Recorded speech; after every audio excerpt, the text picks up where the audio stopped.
अस्सलाम वालेकुम जी। आज हम नेक्स्ट पढ़ेंगे क्वांटाइज रेडियाई और आगे वेलोसिटी भी और एनर्जी भी इसकी फाइंड आउट करेंगे। देखिए हमने लास्ट टाइम ये पढ़ लिया कि उसके जो स्टेशनरी एनर्जी स्टेट्स हैं वो क्वांटाइज्ड हैं, मतलब वही पॉसिबल हैं जिनका इंटीग्रल मल्टीपल NH/2π आता है, यानी H/2π आता है जिनका इंटीग्रल मल्टीपल।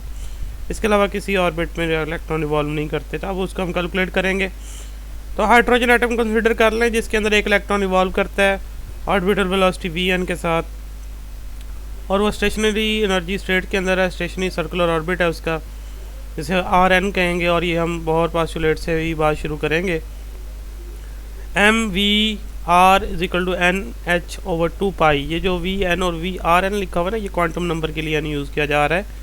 यहाँ से आप Vn को सेपरेट करें, m और Rn को आप इस तरफ डिवाइड कर दें तो NH/2π mRn हो जाएगा। उसके बाद फिर ये बताएं कि जो सेंट्रीपिटल फोर्स है इलेक्ट्रॉन के लिए सर्कल पाथ में रिवॉल्व करने के लिए, वो कूलम फोर्स प्रोवाइड करती है, यानी कि जो प्रोटॉन है सेंटर पे न्यूक्लियस के अंदर वो अट्रैक्ट करता है इलेक्ट्रॉन को, जिसकी वजह से उसे सेंट्रीपिटल फोर्स मिलती है। तो सेंट्रीपिटल फोर्स जो है mv²/r वो इलेक्ट्रिक फोर्स प्रोवाइड करती है बिटवीन प्रोटॉन एंड इलेक्ट्रॉन। तो ke², क्योंकि k q1 q2/r² होता है ना, तो यहाँ पर k q1 की जगह भी e, q2 की जगह भी e, दोनों के प्रोटॉन और इलेक्ट्रॉन के ऊपर जो चार्ज है वो सेम होता है, तो इसलिए e²/rn² जो उनका रेडियस होगा पहले ऑर्बिट का। अब r कैंसिल कर दें तो बाकी रह जाएगा mv² ke²/rn। यहाँ से rn को सेपरेट कर लें, rn इधर आके मल्टीप्लाई हो जाएगा, mv² इधर आके डिवाइड हो जाएगा। तो rn की वैल्यू आ गई ke²/mvn²। इसको पुट करें आप, putting the value of Vn in this equation जो ऑलरेडी आपने डिफाइन की है Vn की इक्वेशन बोहर पास्टुलेट से, Vn = NH/2π mRn। ये आप यहाँ इस इक्वेशन नंबर 2 में अंदर पुट करें तो ये बन जाएगा Rn = ke²/m इंटू, अब देखें पूरी वैल्यू है Vn की, तो NH/2π mRn का होल का स्क्वायर। फिर देखें स्क्वायर ओपन करें तो ऊपर है जी ke²/m, इसका ये रेशो ऊपर चला जाएगा नीचे वाला, 4π² m² Rn² divided by n² और h²। यहाँ से देखिए एक m कैंसिल हो जाएगा, यहाँ वाला m इस m² के साथ कैंसिल हो जाएगा, तो ऊपर एक m बच जाएगा। तो ऊपर बचेगा 4π² ke² mRn/n² इंटू h²। तो उसके बाद जी यहाँ पर एक r मौजूद है, सॉरी r² था, तो एक पावर यहाँ कैंसिल हो गई, तो यहाँ सिंपली क्या रह गया, यहाँ 1 रह गया और यहाँ Rn रह गया। यानी यहाँ देखें ना, ये Rn है, ये Rn² से एक पावर कैंसिल होगी, यहाँ से सिर्फ Rn रह गया। इसको सेपरेट कर लें आप। इसको सेपरेट करने के लिए आप क्या करेंगे, ये जो n² h² इधर आके मल्टीप्लाई हो जाएगा 1 से, 4π² और ke²m ये इधर डिवाइड हो जाएगा। तो Rn = n² h²/4π into e ke² into m। तो अब ये सारे कांस्टेंट्स हैं, h प्लैंक कांस्टेंट है, इसकी वैल्यू होती है 6.63 × 10⁻⁻34। उसके बाद पाई की वैल्यू 3.14 होती है, के की वैल्यू 9 × 10⁻9 Nm²/कूलम² होती है। चार्ज ऑफ इलेक्ट्रॉन ई जो है 1.6 × 10⁻19 कूलम होता है। मास ऑफ इलेक्ट्रॉन 9.1 × 10⁻31 kg होता है। ये सारी वैल्यूज पुट करने के बाद आंसर आता है इसका, अगर हम नैनोमीटर के अंदर कैलकुलेट करते हैं तो 0.053 नैनोमीटर आता है, यानी R1 पुट करेंगे, यानी n की जगह 1 पुट करने से ये फर्स्ट ऑर्बिट का साइज़ है। उसके बाद देखें Rn जर्नल बात करेंगे, n को हटा के बाकी सारा h²/4π² ke²m वो सारा R1 बन जाएगा। अब आप इसी तरह बाकी जो ऑर्बिट्स हैं वो भी क्योंकि क्वांटाइज होंगे उनको भी फाइंड आउट कर सकते हैं, यानी n की वैल्यू पुट करते रहें, आपको जो है ना वो ऑर्बिट नंबर या ऑर्बिट का साइज़ मिलता रहेगा। तो Rn पहला देखें R1 है, दूसरा 4R1 हो जाएगा, तीसरा 9R1 और फिर 16R1 हो जाएगा। उसके बाद है जी putting the value of Rn from question number 2 in question number 1। ये जो Rn की वैल्यू आई है आपकी ये वाली, इसको आप यूज़ करें क्वेश्चन नंबर 1 के अंदर यहाँ, तो Vn आपको मिल जाएगा। तो NH/2π m Rn की जगह ये वैल्यू लगा रहे हैं जो फाइनली हमने ड्राइव की है इसकी। देखिए NH/2π m into ke²/m into v², ये ऊपर चला जाएगा m और v², m बल्कि कैंसिल हो जाएगा, सिर्फ v² जाएगा ऊपर, तो NHV n स्क्वायर ओवर 2 पाई के ई स्क्वायर। यहाँ से फिर देखें एक v यहाँ से कैंसिल, इधर 1 रह जाएगा, ये पूरा इधर मल्टीप्लाई, NH इधर डिवाइड। तो ये आपको स्पीड दे देगा इलेक्ट्रॉन की फर्स्ट ऑर्बिट के अंदर। उसके बाद है क्वांटाइज एनर्जी। देखिए एनर्जी जो टोटल आएगी वो काइनेटिक और पोटेंशियल, क्योंकि हमने बात की है कि वो एज ए वेव अगर एक्ट करता है, उसकी वेव स्टेशनरी वेव की तरह एक्ट करती है। Stationary circular orbit radius r n के अंदर जो उसकी सेंट्रीपिटल काइनेटिक एनर्जी और पोटेंशियल एनर्जी दोनों ही आप देखेंगे और ऐड करेंगे उसको। देखें सेंट्रीपिटल फोर्स उससे कौन प्रोवाइड करता है, इलेक्ट्रिक फोर्स, तो के ई square over r n square जो M V square over r के बराबर आ जाएगा। यहाँ से देखिए एक r कैंसिल हो जाएगा, बाकी रह जाएगा m v n square equal to k E square over r n। फिर दोनों तरफ 1/2 लगा रहे हैं, इधर भी और इधर भी, ये काइनेटिक एनर्जी बन गई। और इधर आ गया के ई स्क्वायर ओवर 2r n।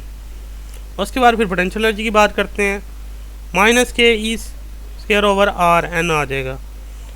तो यहाँ पर जो माइनस का साइन है वो ये है कि आपको एनर्जी पुट करना होगी अगर इलेक्ट्रॉन को आपने वहाँ से इजेक्ट करवाना है। तो यहाँ पर आप देखें दोनों की जो एनर्जी आ गई आप उसे ऐड कर लें।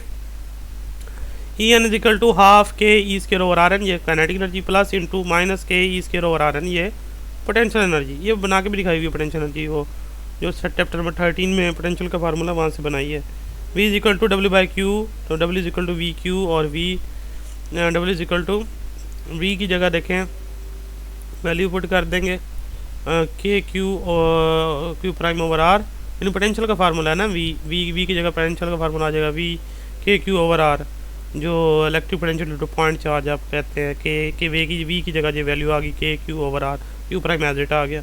ये दोनों देखें के ई स्क्वायर ओवर R हो जाएगा, क्योंकि ये क्यू की जगह ई, क्यू प्राइम की जगह माइनस ई, ये पोटेंशियल एनर्जी बनाई हुई है यहाँ पे। तो अब देखें यहाँ इसको आप ब्रैकेट ओपन करेंगे तो माइनस का साइन आ जाएगा, तो के ई square over 2r n minus k ई स्क्वायर ओवर r n, तो ये बाकी बच जाएगा माइनस हाफ के ई स्क्वायर ओवर r n बच जाएगा। यहाँ से r n को आप जो है ना वो वैल्यूज पुट कर दें जो आपने फाइंड आउट की हुई हैं, तो r n यहाँ पुट करें। देखें E N equal to k E square over 2 into n square h square over 4 pi square e k E square into m आ जाएगा। फिर ये रेशियो ऊपर चली जाएगी, तो देखें के ई square into 4 pi square k ई square m over n square h square. फिर ये बाकी जो रिमेनिंग पोर्शन रहेगा एन को सेपरेट कर लें, 1 over n square into 2 pi square k square e की पावर 4 और m over divided by h square. ये सारे फैक्टर कांस्टेंट हैं, इसे ई नॉट कहेंगे, जिसकी वैल्यू अगर आप ये सारे कांस्टेंट की वैल्यू पुट करेंगे तो आपको 13.6 इलेक्ट्रॉन वोल्ट मिलेगा।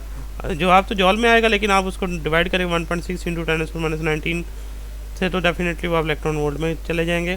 तो ई नॉट आ गया पूरे कांस्टेंट का नाम ओवर एन स्क्वायर, तो ई नॉट की value -13.6 electron volt n square. अब जिस ऑर्बिट की फाइंड करनी है वो ऑर्बिट नंबर आप पुट कर दें, उसकी आप पहले के लिए तो 13.6 ही आएगी। माइनस का साइन ये शो कर रहा है कि यहाँ पर इलेक्ट्रॉन को इजेक्ट करवाने के लिए आपको एनर्जी प्रोवाइड करना होगी, यानी वर्क करना होगा।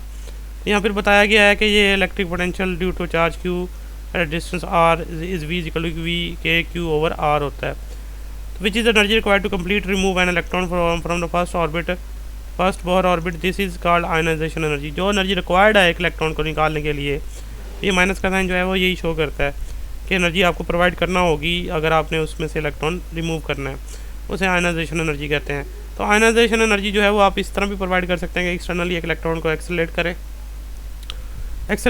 किसी पोटेंशियल के साथ, और वो जाके हिट करे उस इलेक्ट्रॉन को, फिर डेफिनेटली वो इलेक्ट्रॉन वहाँ से रिमूव हो जाएगा। तो minimum potential through which this external electron should be accelerated, वो मिनिमम पोटेंशियल जिससे एक्सटर्नल इलेक्ट्रॉन को आप एक्सेलरेट करेंगे, उसको एनर्जी सप्लाई करेंगे, तो वो जो आयनाइजेशन एनर्जी जाके प्रोवाइड कर देगा ड्यूरिंग रिकोलिजन। तो वो मिनिमम पोटेंशियल जो आप जिससे इलेक्ट्रॉन को एक्सेलरेट किया है वो आयनाइजेशन पोटेंशियल कहलाएगा। तो ये एन की वैल्यू अगर पुट करते हैं ना, आपको फर्दर ऑर्बिट्स की एनर्जी भी मिल जाएगी। तो ई नॉट है पहले की, फिर माइनस ई नॉट ओवर 4, फिर माइनस ई नॉट ओवर 9। तो देखें तो एक्सपेरिमेंटली जो वैल्यू मेजर की गई है बाइंडिंग एनर्जी हाइड्रोजन एटम की, वो परफेक्ट एग्रीमेंट है इसके साथ जो बोहर थ्योरी ने प्रेडिक्ट किया था। इसलिए नॉर्मली इलेक्ट्रॉन जो होता है हाइड्रोजन एटम के अंदर वो लोएस्ट एनर्जी स्टेट के अंदर होता है, जिसे हम n=1 कहते हैं। इस स्टेट को हम ग्राउंड स्टेट भी कहते हैं, नॉर्मल स्टेट भी कहते हैं। और ये हायर ऑर्बिट में जाता है जब आप एनर्जी प्रोवाइड करते हैं या वो एक्साइटेड होता है। मतलब जब आप एनर्जी प्रोवाइड कर देते हैं तो जो जितनी एनर्जी आप प्रोवाइड करते हैं अगर वो एनर्जी दो स्टेट्स के दरमियान डिफरेंस के बराबर होगी फिर वो इलेक्ट्रॉन एनर्जी ऑब्जॉर्व करता है और फिर वो एक्साइटेड स्टेट में चला जाता है। और इस तरह अगर आप एटम को एक्साइट करते हैं by collision externally electron accelerated electron, तो जो पोटेंशियल जिससे आप इलेक्ट्रॉन जो है एक्सेलरेट करते हैं एक्सटर्नल वाला, उससे वो जाके कोलिजन करता है, इलेक्ट्रॉन को लिफ्ट कर देता है ग्राउंड स्टेट से हायर स्टेट के अंदर। इसे एक्साइटेशन पोटेंशियल कहते हैं। तो अगर वो रिमूव भी कर देगा कम्प्लीटली फिर वो आयनाइजेशन पोटेंशियल हो जाएगा। तो पोटेंशियल जिसके ज़रिए इलेक्ट्रॉन जो है ना वो एक्सेलरेट करे और जाके वो इतनी एनर्जी प्रोवाइड कर दे कि इलेक्ट्रॉन जो है ना वहाँ से रिमूव हो जाए, तो फिर उसे आयनाइजेशन पोटेंशियल बोलते हैं। तो ये लॉन्ग क्वेश्चन है और इम्पोर्टेंट भी है मैथमेटिक्स से सारा। इसमें कोई बात ना समझ आए तो आप डिस्कस कर लीजिएगा। बाकी फिर ये नेक्स्ट हाइड्रोजन एमिशन और बाकी जो कुछ हाइजेनबर्ग प्रिंसिपल की एप्लीकेशन है वो भी देखेंगे। अल्लाह हाफिज़।